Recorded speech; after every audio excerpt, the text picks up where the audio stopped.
I highly recommend this book. It's essentially a collection of mental models. Lollapalooza. Hey, what's up YouTube? My name is Sheng. Welcome to my channel where I make videos on mind mapping, organizing life and chaos, and professional and personal development.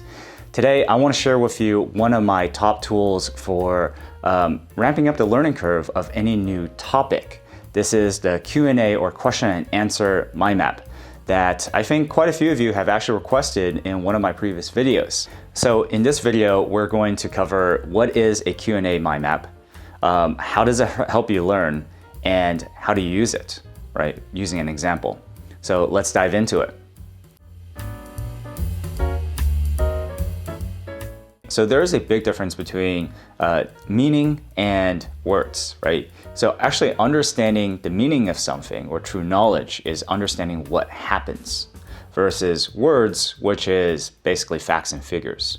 So in school, we're often taught to memorize things, right, in order to regurgitate them onto an exam or standardized test. Whereas in real life, there's a lot of application of knowledge. And real application of knowledge requires you to actually know something, or actually what happens, right? The components of something. So what the Q&A mind map does is it actually breaks down a complex topic and it forces you to actually ask questions about this topic as you're learning it. And this basically forces you to, first of all, slow down your thinking, question the merits of what the speaker is actually talking about, and just asking why. At least 3 levels of why will get you to a very practical understanding of a topic before it goes into like the philosophical or the abstract realm. And finally, it's really cool to just like step back and look at your mind map. This is literally what you have mapped out your knowledge, this is the extent of your knowledge. Pretty much on the edge of each of the notes, the edge of your mind map. It's either an open question, which is a bridge to further deeper learning, or you've arrived at an answer, right? So by zooming out, you see essentially the limits of your knowledge. So the example that we're going to go through today is a book called Seeking Wisdom by Peter Bivlin. And if you're interested in anything related to mental models, which are basically different ways of thinking through problems, I highly recommend it because it summarizes pretty much like, everything from biology, physics, chemistry, math, psychology, and breaks it down essentially, right? And probably the most famous user of mental models is Charlie Munger. If you're not familiar with him, he is Berkshire Hathaway's other partner. He basically just uses a ton of different mental models to analyze various different problems, especially when it comes to their investments, right? So I might do a book review at some point, but for now, let's just dive into the mind map portion. So this is how I break down book, right? There are 4 major sections in the book. There is our biology, basically how we evolved, physics and math, mental models from physics and math, and then finally better modes of thinking. What I would like to focus on right now is cognitive biases, because I think it would be pretty interesting for most of you guys here. If you're watching this video, you're probably interested in how or as well as mind mapping on how to actually counter our own cognitive biases in decision making, right? So the section on biases is divided into 28 different cognitive biases that most of us are prone to. So the first one is overconfidence. So these are things like overconfidence, confirmation bias, first impressions, Deprival syndrome. I won't go to all of these, but I will give a few examples on how I have mind mapped out some of these sections that helps with my own learning and understanding of the topic. So let me show you a few examples. The first one is overconfidence. And version 1 is how I would typically just without the Q&A mind map. This is just a normal mind map. It's like note-taking. You're basically reading through a book or a lecture, and you're just taking down notes of what you've heard or reading or read. And version 2 is the question version of it. This is what makes a Q&A mind map Q&A, question and answer, right? So Typically, how I would go about in taking notes in a book linearly would be, overconfidence, right? This is the topic. So what it is we tend to attribute success to ourselves and blame failures on external causes, whereas often it's the other way around. And sometimes I'll add some of my own anecdotes, right, from my own reading. So for example, Kafka has a quote that says, "Everyone is necessarily the hero of their own imagination." Basically, everyone is the main character or MC in their own story, right? So that is something that's related to overconfidence that I'll add onto a note. So this is just general, using mind mapping for note taking.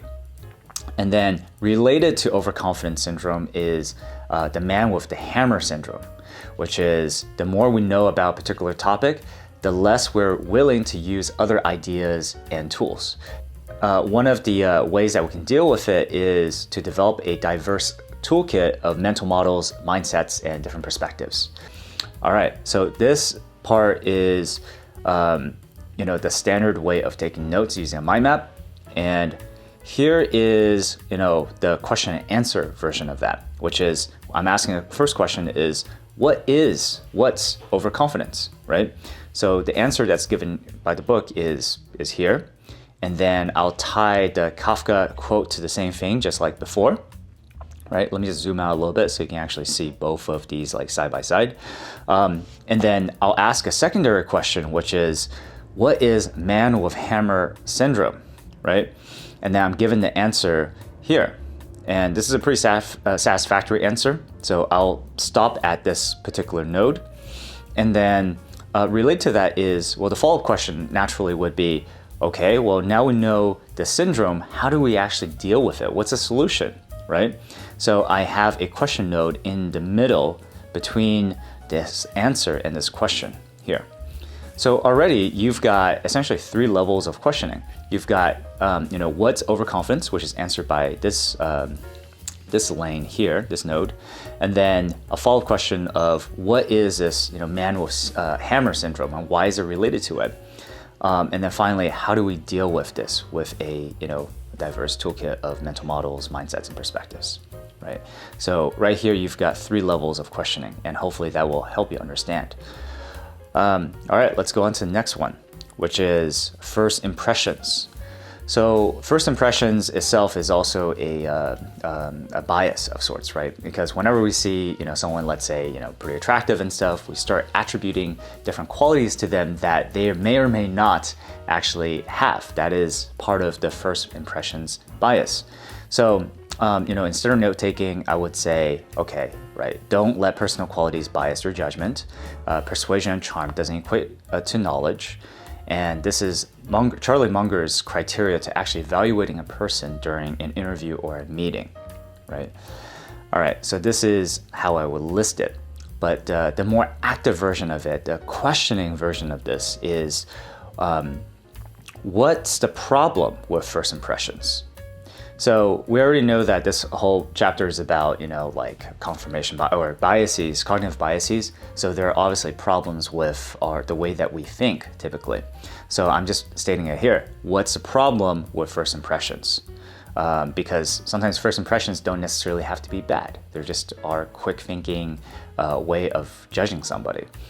And then instead of answering this question, I'm actually phrasing this question or this answer from before, don't let personal qualities bias your judgment. I'm actually reversing it into a question of why shouldn't you let personal qualities bias your judgment?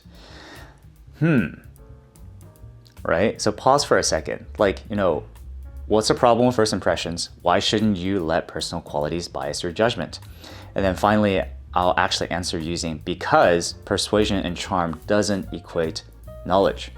So you see the big difference between, this version V1 and V2. The first version is basically just listing out the answers that the book has given you. The second way of doing it is actually asking yourself these questions or asking the author or the textbook these questions, right? This is the second level thinking. This is basically, second order thinking. And then answering it and hopefully arriving at a satisfactory answer towards the end.